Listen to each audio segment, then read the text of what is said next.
साथियों, आज का दिन आंध्र प्रदेश के विकास के लिए, स्वर्ण आंध्र के विजन के लिए ये बहुत अहम है।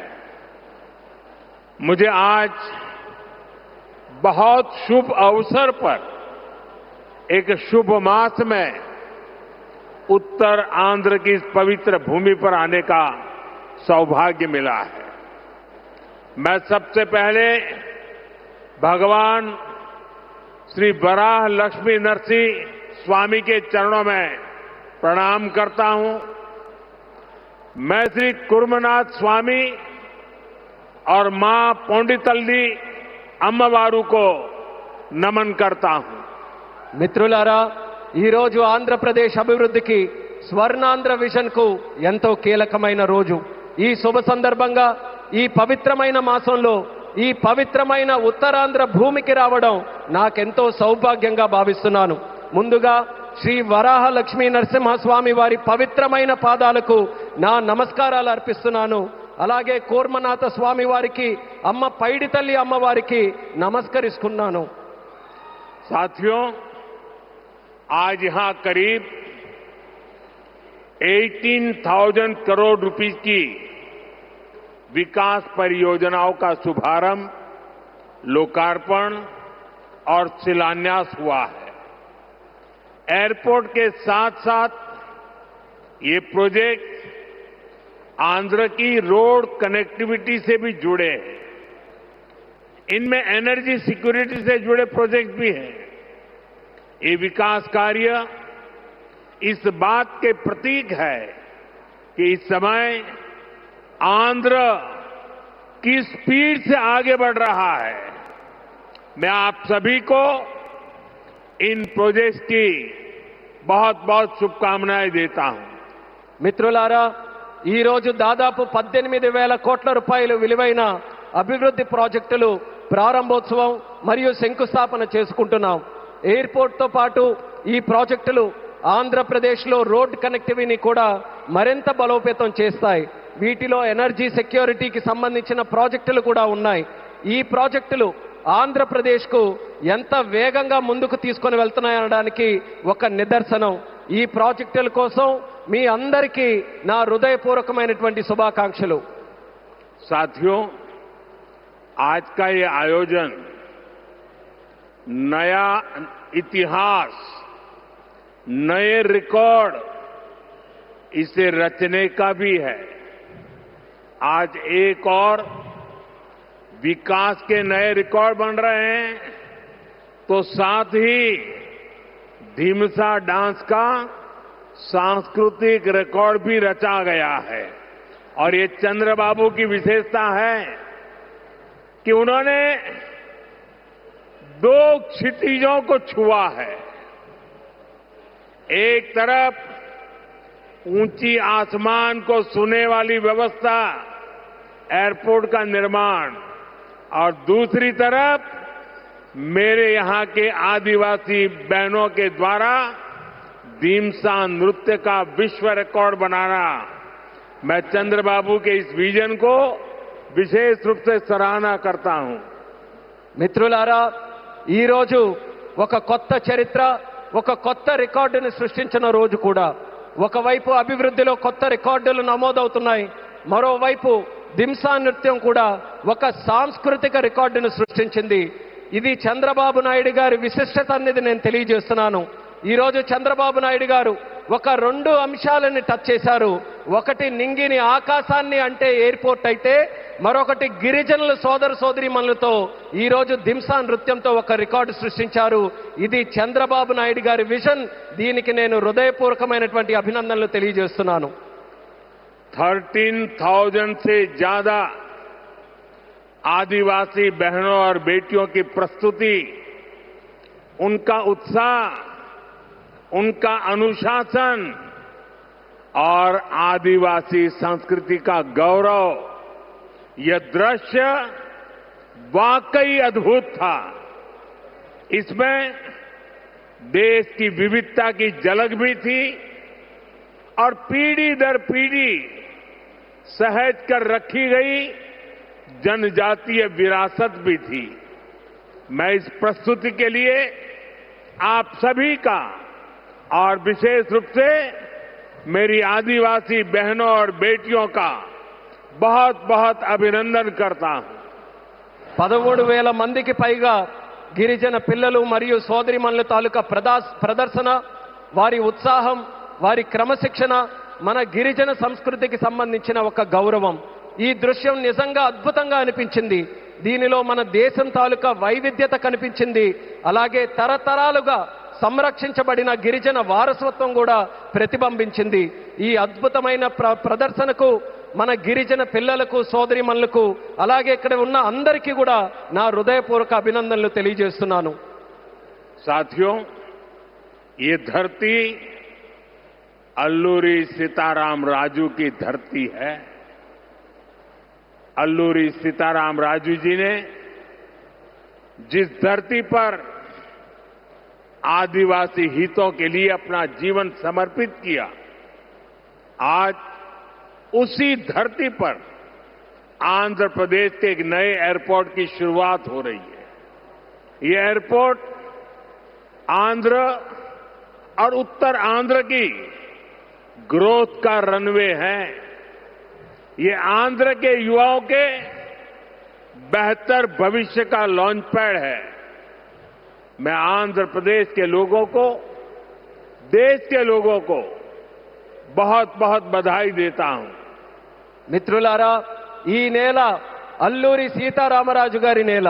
అల్లూరి సీతారామరాజు గారు ఈ గిరిజన హక్కుల కోసం తన జీవితాన్ని అంకితం చేశారో ఆ పవిత్రమైన భూమిపైనే ఈరోజు ఆంధ్రప్రదేశ్కు ఒక కొత్త ఎయిర్పోర్ట్ ప్రారంభమవుతుంది. ఈ ఎయిర్పోర్ట్ ఆంధ్రప్రదేశ్, ముఖ్యంగా ఉత్తరాంధ్ర అభివృద్ధికి ఒక కొత్త రన్వేగా పనిచేస్తుంది. ఇది ఆంధ్ర యువత యొక్క ఉజ్వల భవిష్యత్తుకు ఒక కొత్త లాంచ్ ప్యాడ్ లా పనిచేస్తుంది. ఈ సందర్భంగా ఆంధ్రప్రదేశ్ ప్రజలకు మరియు దేశ ప్రజలకు నా హృదయపూర్వక అభినందనలు.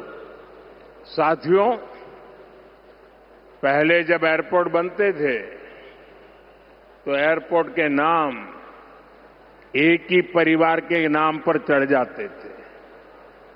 हमने इस परंपरा को बदला. हमने अयोध्या में एयरपोर्ट का नाम वाल्मीकि के नाम से जोड़ा. हमने पंजाब में संत रविदास जी के नाम से एयरपोर्ट का नाम जोड़ा. और साथियों, केंद्र की एनडीए सरकार ने निर्णय किया है कि इस नए एयरपोर्ट का नाम श्री अल्लूरी सीताराम राजू के नाम पर होगा. आंध्र प्रदेश का जो भी नागरिक इस एयरपोर्ट से यात्रा करेगा, देश और दुनिया का जो भी नागरिक इस एयरपोर्ट से यात्रा करेगा, उसे अल्लूरी सीताराम राजू जी के नाम से जन सेवा और राष्ट्र सेवा की प्रेरणा मिलेगी. మిత్రులారా, ఒక గతాన్ని మళ్ళీ గుర్తు చేసుకుందాం. ఒక సందర్భంలో భారతదేశంలో ఏ ఎయిర్పోర్ట్ నిర్మించినా ఒక్క కుటుంబం తాలూకా పేర్లే దానికి పెట్టేవారు. ఆ చరిత్రని మళ్ళీ ఎన్డీఏ ప్రభుత్వం తిరగరాసింది. అయోధ్యలో ఎయిర్పోర్ట్ ప్రారంభిస్తే దానికి వాల్మీకి గారి పేరు పెట్టాం. అలాగే పంజాబ్లో సంత్ రవిదాస్ గారి పేరుతోని ఎయిర్పోర్ట్ ని ప్రారంభించాం. అలాగే ఈ కేంద్ర ప్రభుత్వంలో ఎన్డీఏ కూటమి ఒక ముఖ్యమైన నిర్ణయం తీసుకుంది. ఈ కొత్త ఎయిర్పోర్ట్ కి అల్లూరి సీతారామరాజు గారి పేరు పెట్టాలనే నిర్ణయం తీసుకుంది. ఈ ఎయిర్పోర్ట్ ద్వారా ప్రయాణించే ప్రతి ఆంధ్రప్రదేశ్ పౌరుడు అల్లూరి సీతారామరాజు గారి పేరుతో ప్రజాసేవకు, దేశ సేవకు కూడా స్ఫూర్తి పొందుతారని తెలియజేస్తున్నాను. साथियों, बीते 12 इयर्स में देश के एविएशन सेक्टर ने असाधारण प्रगति की है. 2014 तक देश में केवल 74 एयरपोर्ट ऑपरेशनल थे. आज ये संख्या 166 है. एक समय था जब हवाई उड़ानें सिर्फ बड़े शहरों तक सीमित थी. एनडीए सरकार में आज छोटे शहर के साधारण लोग भी फ्लाइट से आ जा रहे हैं. మిత్రులారా, గత 12 సంవత్సరాల్లో దేశంలో విమానయాన రంగం ఒక అసాధారణమైన పురోగతిని సాధించింది. 2014 వరకు దేశంలో కేవలం 74 ఎయిర్పోర్ట్లు ఆపరేషనల్ గా ఉంటే ఈ రోజు ఆ సంఖ్య పెరిగి 166 ఎయిర్పోర్ట్లకి చేరుకుంది. ఒకప్పుడు విమానాశ్రయాలు, విమాన ప్రయాణాలు పెద్ద నగరాలకే పరిమితమయ్యేవి. ఈ రోజు ఎన్డీఏ ప్రభుత్వంలో చిన్న పట్టణాల నుంచి సాధారణ ప్రజలు కూడా విమానాల్లో ప్రయాణిస్తున్నారని తెలియజేస్తున్నాను. 12 इयर्स में सिर्फ एयरपोर्ट की संख्या ही नहीं बढ़ी है, हमारी उड़ान योजना के कारण आज गरीब परिवार के लोगों को भी जहाज में बैठने का अवसर मिल रहा है. इस योजना ने गरीब से गरीब को अपना सपना पूरा करने में मदद की है. कुछ दिन पहले ही सरकार ने उड़ान योजना के दूसरे फेज की शुरुआत की है. इस पर भी 29,000 करोड़ रुपीज खर्च किए जाएंगे. మిత్రులారా, ఈ 12 సంవత్సరాల్లో కేవలం ఎయిర్పోర్ట్ తాలూకా సంఖ్య మాత్రమే పెరగలేదు. మన ఉడాన్ పథకం వల్ల పేద కుటుంబాలకు చెందిన ప్రజలు కూడా మొదటిసారి విమానంలో ప్రయాణించే అవకాశం వాళ్ళందరూ పొందారు. ఈ పథకం అత్యంత పేదవారికి తమ కలలు నిజం చేసుకునే అవకాశం కూడా కల్పించింది. కొద్ది రోజుల క్రితమే కేంద్ర ప్రభుత్వం ఉడాన్ పథకం తాలూకా ఫేజ్ 2ని కూడా ప్రారంభించింది.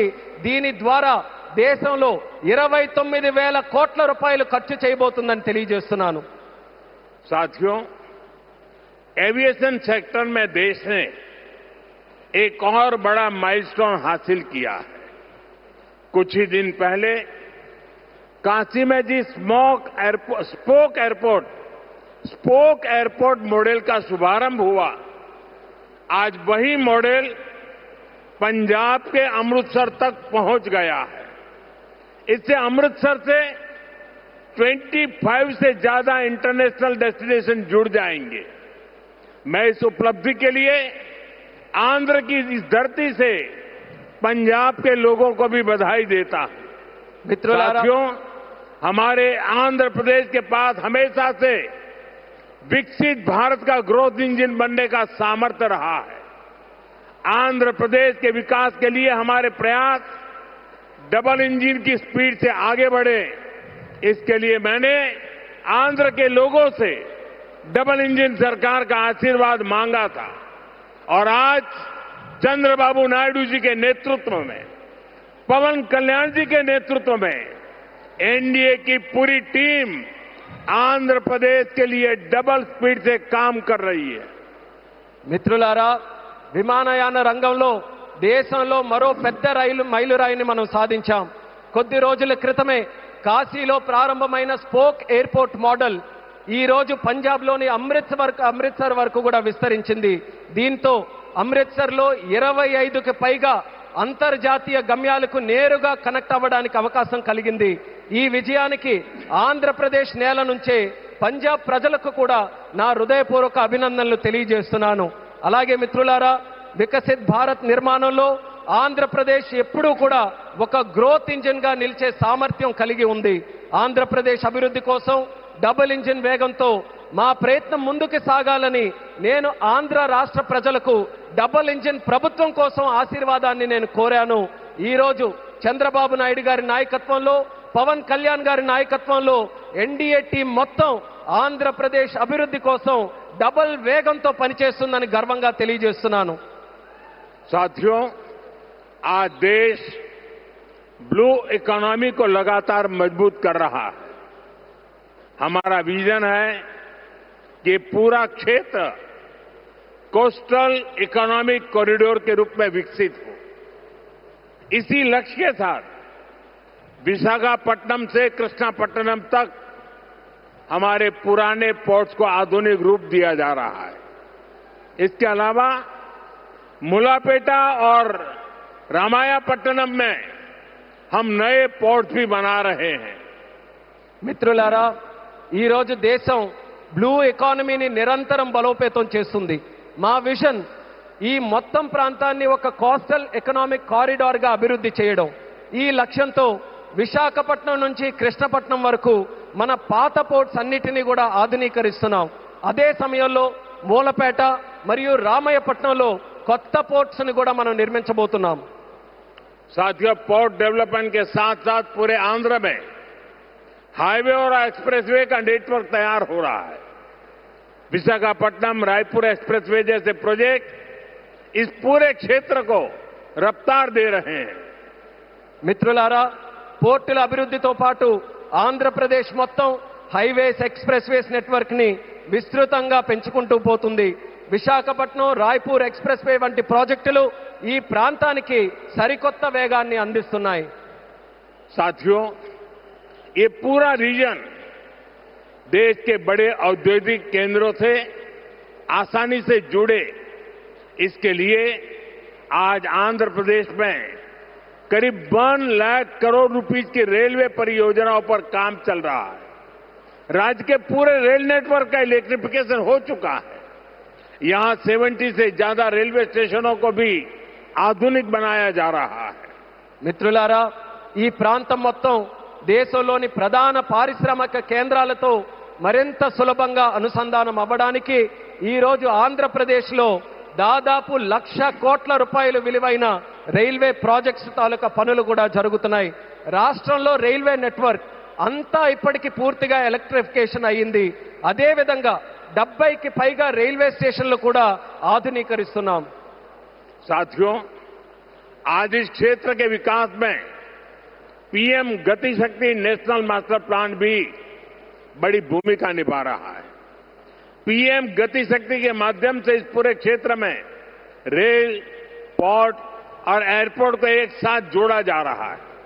जब यहां ये आधुनिक लॉजिस्टिक नेटवर्क तैयार हो जाएगा तो उद्योगों को बेहतर कनेक्टिविटी मिलेगी, किसानों को फायदा होगा और ईज ऑफ डूइंग बिजनेस भी बढ़ेगा। మిత్రులారా, ఈ ప్రాంత అభివృద్ధితో పీఎం గతి శక్తి నేషనల్ మాస్టర్ ప్లాన్ కూడా కీలక పాత్ర పోషిస్తుంది. పీఎం గతి శక్తి ద్వారా రైల్ గాని, పోర్ట్ గాని, ఎయిర్పోర్ట్లు గాని ఒక సమగ్ర నెట్వర్క్ గా అనుసంధానం చేస్తున్నాం. ఈ ఆధునిక లాజిస్టిక్స్ నెట్వర్క్ పూర్తయిన తర్వాత పరిశ్రమలకు మరింత మెరుగైన కనెక్టివిటీ లభిస్తుంది, రైతులకి ప్రయోజనం చేకూరుతుంది, అలాగే ఈజ్ ఆఫ్ డూయింగ్ బిజినెస్ కి కూడా మరింత పెరుగుతుంది. साथियों, आंध्र प्रदेश हमेशा भविष्य की सोच रखने वाला प्रदेश रहा है। सॉफ्टवेयर, आईटी और टेक सेक्टर में आंध्र के युवाओं ने पूरी दुनिया में अपना डंका बजाया है और इसलिए सरकार यहां के टैलेंट को आंध्र प्रदेश की डेवलपमेंट पावर से जोड़ना चाहती है। మిత్రులారా, ఆంధ్రప్రదేశ్ ఎప్పటి నుంచో భవిష్యత్తును దృష్టిలో పెట్టుకొని ముందుకు సాగే రాష్ట్రం. సాఫ్ట్వేర్ గాని, ఐటీ గాని, టెక్ రంగాల్లో గాని ఆంధ్రప్రదేశ్ యువత ప్రపంచవ్యాప్తంగా తన ప్రతిభను చాటుకున్నారు. అందుకే ఇక్కడ యువత తాలూకా ప్రతిభను ఆంధ్రప్రదేశ్ తాలూకా అభివృద్ధి శక్తితో అనుసంధానం చేయాలని ప్రభుత్వం కోరుకుంటుంది. हमारे टैलेंटेड युवाओं की प्रतिभा का लाभ आंध्र प्रदेश और देश को ज्यादा से ज्यादा मिले, ये बहुत आवश्यक है। इसके लिए हमारा फोकस अब सेमीकंडक्टर जैसी फ्यूचरिस्टिक टेक इंडस्ट्री पर है। विशाखापट्टनम में नए सेमीकंडक्टर प्लांट का शिलान्यास इसी दिशा में एक बहुत बड़ा कदम है। మన ప్రతిభావంతులైన యువత సామర్థ్యం ఆంధ్రప్రదేశ్కే కాకుండా దేశానికి మరింత ఉపయోగపడాలి. అందుకే ఇప్పుడు మా దృష్టి సెమీకండక్టర్ వంటి ఫ్యూచరిస్టిక్ టెక్ ఇండస్ట్రీస్ పై ఉంది. విశాఖపట్నంలో కొత్త సెమీకండక్టర్ ప్లాంట్ తాలూకా శంకుస్థాపన ఆ దిశగా ఒక గొప్ప అడుగుగా నేను భావిస్తున్నాను. चंद्रबाबू के नेतृत्व में हमारा आंध्र अब सॉफ्टवेयर के साथ साथ मैन्युफैक्चरिंग का भी हब बनेगा। इससे आंध्र में फ्यूचरिस्टिक जॉब्स तैयार होगी, टेक इंडस्ट्रीज के लिए नया वातावरण तैयार होगा। చంద్రబాబు నాయుడు గారి నేతృత్వంలో ఇకపై మన ఆంధ్రప్రదేశ్ సాఫ్ట్వేర్ హబ్ మాత్రమే కాదు, మ్యానుఫ్యాక్చరింగ్ హబ్ గా కూడా ఎదగబోతుంది. దీంతో ఆంధ్రప్రదేశ్ లో ఫ్యూచరిస్టిక్ జాబ్స్ సృష్టించబడతాయి. టెక్ ఇండస్ట్రీస్ కు అనుకూలమైన ఒక కొత్త ఈకో సిస్టమ్ కూడా ఇక్కడ ఏర్పడుతుంది. साथियों, वर्ल्ड इकोनॉमी में कहीं पर किसी भी ग्रोथ सेंटर का निर्माण सिर्फ एक फैक्ट्री से नहीं हो सकता। उसके लिए एक पूरे इकोसिस्टम की जरूरत होती है। आज आंध्र प्रदेश में हम ग्रोथ का वही इकोसिस्टम तैयार कर रहे हैं। चंद्रबाबू नायडू जी व्यक्तिगत स्तर पर दिन रात मेहनत करते हैं। इसी का परिणाम है आज दुनिया की कई बड़ी बड़ी कंपनियां यहां निवेश करने के लिए आना चाहती हैं। మిత్రులారా, ప్రపంచ ఆర్థిక వ్యవస్థలో ఏ గ్రోత్ సెంటర్ అయినా ఒక్క ఫ్యాక్టరీతో నిర్మించబడదు. దానికోసం ఒక పూర్తి ఈకో సిస్టమ్ ని మనం ఏర్పాటు చేయాలి. ఈ రోజు ఆంధ్రప్రదేశ్లో మనం అలాంటి గ్రోత్ ఈకో సిస్టమ్ ని నిర్మించబోతున్నాం. మన ముఖ్యమంత్రి చంద్రబాబు నాయుడు గారు వ్యక్తిగతంగా రాత్రి పగలు రాష్ట్రం కోసం కష్టపడుతున్నారు. దాని ఫలితంగానే ఈ రోజు ప్రపంచంలో ఉన్నటువంటి ప్రముఖ కంపెనీలు ఇక్కడ పెట్టుబడులు పెట్టడానికి ఎంతో ఆసక్తి చూపిస్తున్నాయి. साथियों, यहां सेमीकंडक्टर के साथ साथ एआई इंफ्रा और डेटा सेंटर पर भी काम हो रहा है। गूगल ने भी यहां $15 बिलियन के एआई और क्लाउड इंफ्रास्ट्रक्चर कैंपस की घोषणा की है। और भी कई ग्लोबल कंपनी यहां नई संभावनाएं देख रही हैं। इसका बहुत बड़ा फायदा आंध्र प्रदेश के साथ साथ देश के यूथ को हो रहा है. మిత్రులారా, ఇక్కడ సెమీ కండక్టర్ తో పాటు ఏఐ ఇన్ఫ్రాస్ట్రక్చర్, డేటా సెంటర్స్ రంగాల్లో కూడా వేగంగా పనులు జరుగుతున్నాయి. గూగుల్ కూడా ఇక్కడ $15 బిలియన్ విలువైన ఏఐ మరియు క్లౌడ్ ఇన్ఫ్రాస్ట్రక్చర్ క్యాంపస్ ని ఏర్పాటు చేయబోతుంది. ఇంకా అనేక అంతర్జాతీయ కంపెనీలు కూడా ఇక్కడ కొత్త పెట్టుబడులకు అవకాశాలు చూస్తున్నాయి. దీనివల్ల ఆంధ్రప్రదేశ్ యువత కాకుండా దేశ యువతకు కూడా ఒక్క గొప్ప ప్రయోజనం కలగబోతుంది. साथियों, आंध्र की इंडस्ट्रियल ग्रोथ स्टोरी केवल डिजिटल टेक तक से ही सीमित नहीं है. नकापल्ली में केंद्र सरकार बड़े फार्मा पार्क के लिए भी सहयोग दे रही है. इससे आंध्र प्रदेश देश के एक बड़े फार्मा हब के रूप में भी विकसित होगा. మిత్రులారా, ఆంధ్రప్రదేశ్ ఇండస్ట్రియల్ గ్రోత్ స్టోరీ కాకుండా డిజిటల్ టెక్ వరకే పరిమితం కాకుండా నక్కపల్లిలో కేంద్ర ప్రభుత్వం యొక్క భారీ ఫార్మా పార్క్ ఏర్పాటుకి కూడా సహకరిస్తుంది. దీంతో ఆంధ్రప్రదేశ్ దేశంలోనే ఒక ప్రముఖ ఫార్మా హబ్ గా ఎదగబోతుందని తెలియజేస్తున్నాను. ग्रीन एनर्जी की फील्ड में भी अकेले रायलसीमा क्षेत्र में 5 लाख करोड़ रुपए से ज्यादा का इन्वेस्टमेंट हुआ है. मैं आज आंध्र प्रदेश के आप सभी लोगों को फिर विश्वास दिलाता हूं, हमारी सरकार ऐसी हर संभावनाओं को साकार करने के लिए दिन रात ये डबल इंजन सरकार काम करती रहेगी. గ్రీన్ ఎనర్జీ రంగంలో కూడా ఒక్క రాయలసీమ ప్రాంతంలోనే 5 లక్షల కోట్ల రూపాయలకి పైగా పెట్టుబడులు వచ్చాయి. ఈ రోజు ఆంధ్రప్రదేశ్ ప్రజలందరికీ నేను మరోసారి హామీ ఇస్తున్నాను, ఇలాంటి ప్రతి అవకాశాన్ని నిజం చేయడానికి, ఆ కలని సాకారం చేయడానికి మా ప్రభుత్వం, ఈ డబుల్ ఇంజిన్ ప్రభుత్వం రాత్రి ప్రగలు కృషి చేస్తూనే ఉంటుందని తెలియజేస్తున్నాను. साथियों, आज आंध्र प्रदेश में हर सेक्टर में किस स्पीड से काम हो रहा है, इसका अंदाजा आप इस बात से लगा सकते हैं कि पिछले 3 यात्राओं में ही मैंने 2 लाख करोड़ रुपए के प्रोजेक्ट का शुभारंभ यहां किया है. మిత్రులారా, ఈ రోజు ఆంధ్రప్రదేశ్లో ప్రతి రంగంలో ఎంత వేగంగా అభివృద్ధి జరుగుతుందో మనం ఒక్కసారి అంచనా వేయాలనంటే ఈ ఒక్క విషయం గమనించండి. నా గత 3 పర్యటనల్లో 2 లక్షల కోట్ల విలువైన ప్రాజెక్టులు, కోట్ల రూపాయల విలువైన ప్రాజెక్టులు నేను ఇక్కడే ప్రారంభించానని తెలియజేస్తున్నాను. मुझे खुशी है कि आंध्र की इस विकास यात्रा में उत्तर आंध्र भी सशक्त हो रहा है. हम विशाखापट्टनम इकोनॉमिक रीजन वीईआर को देश के बड़े औद्योगिक केंद्र के रूप में विकसित कर रहे हैं. हमारा लक्ष्य है वीईआर एशिया का प्रमुख इकोनॉमिक हब बने. ये एयरपोर्ट से लेकर सेमीकंडक्टर यूनिट तक इसी मिशन का हिस्सा है। ఈ అభివృద్ధి ప్రయాణంలో ఉత్తరాంధ్ర కూడా మరింత బలోపేతం అవుతున్నందుకు నాకెంతో ఆనందంగా ఉంది. మనం విశాఖపట్నం ఎకనామిక్ రీజన్ను దేశంలో ప్రధాన పారిశ్రామిక కేంద్రంగా అభివృద్ధి మనం చేస్తున్నాం. మన లక్ష్యం వీఆర్ను ఆసియా ఖండంలోనే ఒక ప్రముఖ ఎకనామిక్ హబ్గా తీర్చిదిద్దడం. దీనికి ఎయిర్పోర్ట్ నుంచి సెమీ కండక్టర్ యూనిట్ వరకు జరుగుతున్న ప్రతి కార్యక్రమం ఆ లక్ష్యంలో భాగమే అనేది కూడా నేను తెలియజేస్తున్నాను. साथियों, हमारी सरकार का मंत्र है इन्वेस्टमेंट से एम्प्लॉयमेंट। इसलिए सरकार ने अपनी तरफ से भी इन्वेस्टमेंट बढ़ाया और हम प्राइवेट सेक्टर को भी इन्वेस्टमेंट के लिए प्रेरित कर रहे हैं। आप भी जानते हैं, जब इन्वेस्टमेंट बढ़ता है तो मैन्युफैक्चरिंग बढ़ती है, मैन्युफैक्चरिंग बढ़ती है तो एक्सपोर्ट बढ़ता है, एक्सपोर्ट बढ़ता है तो रोजगार के नए अवसर बनते हैं और रोजगार बढ़ता है तो लोगों की आमदनी बढ़ती है, परिवारों की जिंदगी बेहतर होती है और आंध्र प्रदेश में हम यही होते देख रहे हैं। మిత్రులారా, మా ప్రభుత్వం తాలూకా మంత్రం పెట్టుబడి నుంచి ఉపాధి వరకు. అందుకే ప్రభుత్వం తన వంతుగా కూడా పెట్టుబడులు పెంచుకుంటూ పోతుంది. అదే సమయంలో ప్రైవేట్ సెక్టర్ తాలూకా పెట్టుబడులు కూడా వాళ్ళు ఇంకా ఎక్కువగా పెట్టేలా ప్రోత్సహిస్తుంది.